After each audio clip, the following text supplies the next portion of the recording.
Las Vegas was a dusty desert town in Nevada with a few hotels and casinos before the Rat Pack arrived. It was experiencing growth after the Second World War as gambling was legal in the state. The town was attracting the attention of investors as well as money from organized crime. Las Vegas, however, was lacking the one thing that would eventually make it the gambling capital of the U.S. It had no glamour. The Rat Pack came and brought the glamour with them. In 1951, Frank Sinatra made his first live performance in Las Vegas at the Desert Inn. He'd only perform wearing a tuxedo and only went out when wearing a sports jacket. Fly me to the moon, let me play up there with those stars. He set the standard for dress that epitomized Las Vegas for years to come. Patrons would dress up to visit the casinos and the entertainment venues. Sinatra led the way, and others were only too willing to follow. Fill my heart with song, let me swing forevermore. You are all I long for, all I worship and adore. When the Sands Hotel and Casino opened, the seventh hotel resort to open in the town, Sinatra and his buddies made it their favorite venue. The Rat Pack drew thousands of people to Las Vegas just to see them and to be seen themselves. Las Vegas became a destination town, and the Rat Pack were the magnet that drew people in. Who were the Rat Pack, and how did they get started? Essentially, the Rat Pack was a group of friends who were all entertainers. At first, the membership of the group was quite fluid, but settled to be the 5 men who dominated Las Vegas in the 1960s. These were Frank Sinatra, Dean Martin, Peter Lawford, Sammy Davis Jr., and Joey Bishop. They never called themselves the Rat Pack, preferring instead to use the name The Clan and sometimes The Summit. Sinatra particularly hated the term Rat Pack. The name Rat Pack was a media invention that stuck as it suggested a certain rebelliousness that appealed to young people. It's thought that the first use of Rat Pack to describe the group was by Lauren Bacall. This came about when the gang used to meet at Humphrey Bogart and Lauren Bacall's house in Los Angeles. In the early days, the group had a fluid membership that included both men and women. Apart from Frank Sinatra, other actors like David Niven, Robert Mitchum, and Spencer Tracy, along with Ava Gardner, Katharine Hepburn, Judy Garland, and Elizabeth Taylor, gathered at Bogart's house. Bogart died in 1957, and that marked a change in the makeup of the group. From that time, the membership of the group settled at the 5 people already listed. Their promotion of Las Vegas as the place to be seen meant that other A-list Hollywood stars were willing to perform there. Regular Las Vegas stars like Liberace, Marlene Dietrich, and Elvis Presley brought in the crowds. Actors like Debbie Reynolds and Ronald Reagan appeared there too. Television was rapidly becoming a feature in American homes, and TV stations were filling their schedules increasingly with live shows. Those that were broadcast from Las Vegas were immensely popular and helped to boost the town as a destination. From a whippoorwill high on a hill. How about that? In the early 1950s, over 8 million people flocked to the Strip in Las Vegas to gamble, see a show, and mingle with the wealthy and famous. Then in 1960, the Rat Pack made a movie, Ocean's 11. And Las Vegas was never the same again. The movie tells the story of a World War II veteran, Sinatra, as Danny Ocean, and his wartime buddies attempting to rob 5 casinos in Las Vegas. This was to be the ultimate heist, and pulling it off made for a great movie finale. In the last scene, the 5 Rat Packers walked away from the Sands Hotel with their names in lights behind them. The Rat Pack were now true stars. None, though, could outshine Las Vegas itself, which had become the most glamorous, glitzy, and star-struck town in the U.S.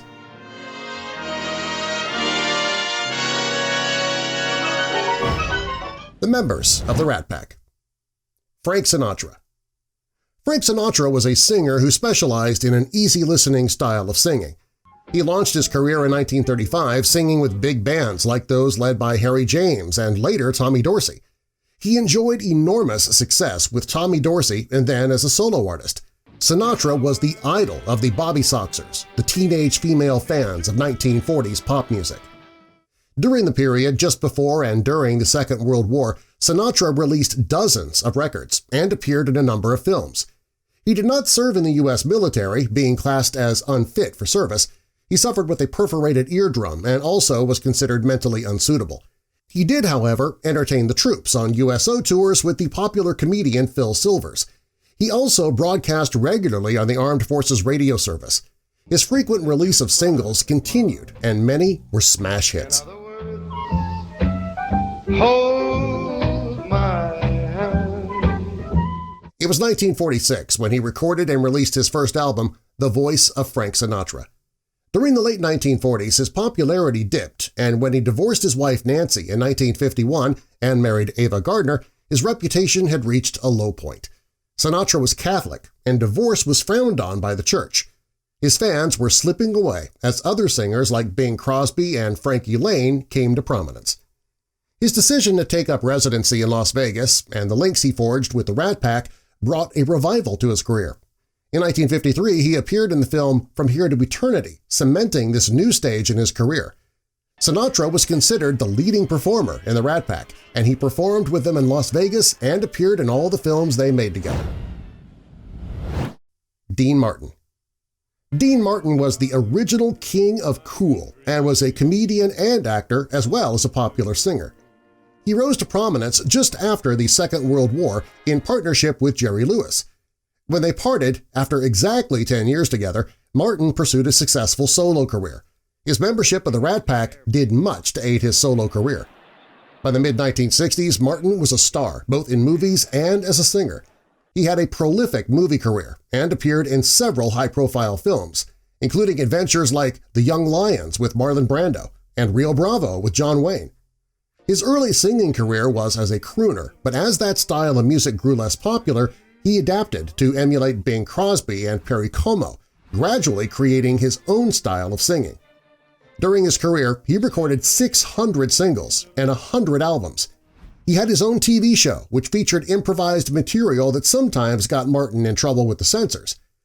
Dean Martin was renowned as a drinker and also as a heavy smoker. It was cancer caused by his smoking that resulted in his death in 1995. Trailer for sailor rent, rooms to let, 50 cents. No phones, no pools, no pets. Ain't got no cigarettes. Joey Bishop. Joey Bishop made his name as an entertainer with his own comedy show on TV from 1948 onwards. He also hosted a late-night talk show on ABC. He made guest appearances on various TV shows, such as The Ed Sullivan Show. During the 1960s and 1970s, he was the guest host on The Tonight Show starring Johnny Carson in excess of 175 times, which was a record at the time. He appeared in Las Vegas with his friends in the Rat Pack and performed with them on many occasions. He also acted in the Rat Pack films. Joey lived longer than any of the other Rat Pack members and was able to work with younger actors in the 1990s. This group were dubbed the Brat Pack by the media. Peter Lawford. Peter Lawford was a high-profile movie actor who became friends with Frank Sinatra and joined the Rat Pack as a result. He's perhaps best known for being the brother-in-law of U.S. President John F. Kennedy, U.S. Attorney General Robert Kennedy, and Senator Edward Kennedy. Lawford had married Patricia Kennedy, their younger sister, in 1954. As a result of this connection, the Rat Pack put their weight behind the presidential campaign of John F. Kennedy. Jack is on the right track, 'cause he's got high hopes. He's got high hopes. 1960's a year for... Once he was president, a visit to Sinatra's home was arranged, but security issues led to a switch of venue. Sinatra blamed Lawford for this snub and banned him from the Rat Pack. Sammy Davis Jr. Sammy Davis Jr. was considered by many to be the best all-around entertainer in the United States. Even as a very young child, Sammy was performing with his father in vaudeville venues. He was an accomplished dancer, singer, actor, and comedian. During his career, he appeared in many films, including those with the Rat Pack. He also starred in musicals on Broadway, undertook tours, released records and appeared on TV. He had his own TV show and appeared in Las Vegas. All this led to his being called Mr. Show Business. Sammy's success made him a household name. He did much to overcome the barriers that African-American performers faced. His reply when playing golf with Jack Benny and was asked what his handicap was has become legendary. "Talk about handicap, I'm a one-eyed Negro who's Jewish." The barrier to African-Americans appearing on TV in the U.S. was such that even famous and popular performers like Sammy were not able to smash through. So in 1959, he went to Canada to appear in his own show, Sammy's Parade, on CBC. In the 1970s, he made guest appearances on popular shows like All in the Family and I Dream of Jeannie. In 1988, a Rat Pack tour was advertised with him, Dean Martin, and Frank Sinatra, but Dean Martin dropped out after 5 shows and was replaced by Lisa Minnelli. Now called The Ultimate Event, the shows continued but amid controversy over finances. What tragedies were suffered by the Rat Pack? The heyday of the Rat Pack ran through the 1960s. They performed frequently together in Las Vegas, made 4 films, although Peter Lawford was not involved in the last 2. It was a given that a number appeared in the title of each film: Ocean's 11, Sergeant's 3, 4 for Texas, and Robin and the Seven Hoods. The feud between Sinatra and Lawford over the presidential visit to Sinatra's home led to Lawford being excluded from the pack.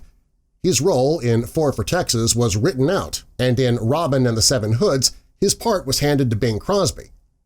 Lawford had suffered a life-changing injury as a teen when he fell through a glass door.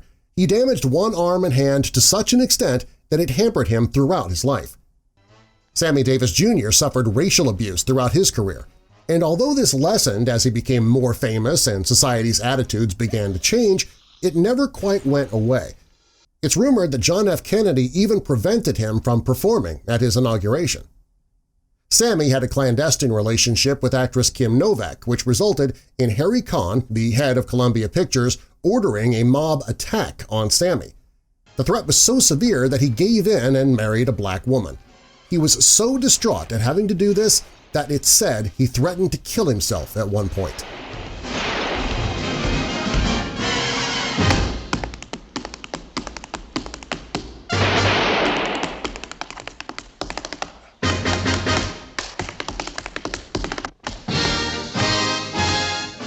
Frank Sinatra had real trouble during the Second World War convincing fans that he did not dodge the draft.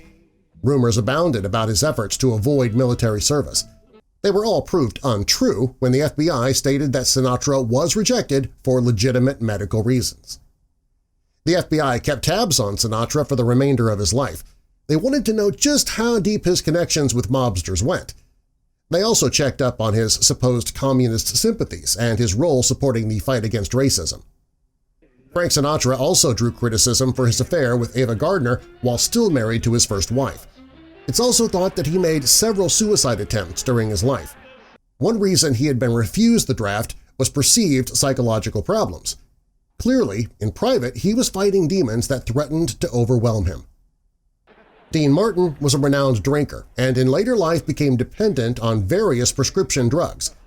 In the 1980s, Martin became increasingly reclusive and morose. The death of his son in an air accident pushed him further into solitude. Even Sinatra was concerned about his longtime friend and proposed the 1988 tour as a way of bringing Martin back into the limelight. The attempt failed as Martin withdrew from the tour after 5 shows. The Rat Pack were the ultimate cool guys in the 1960s, but once Robin and the Seven Hoods was released, the cracks really began to show. The men remained friends, other than Lawford and Sinatra, but ceased performing together as a unit. They'd made a mark on show business that would endure, but each had their own careers that took them on different roads. Here at Factsverse, we love to hear your comments on our videos. Please comment on this one and tell us if you think Frank Sinatra was a better singer than Bing Crosby. Just say Frank or Bing in your comment. Hit the like button and subscribe to Factsverse for more gripping videos just like this one.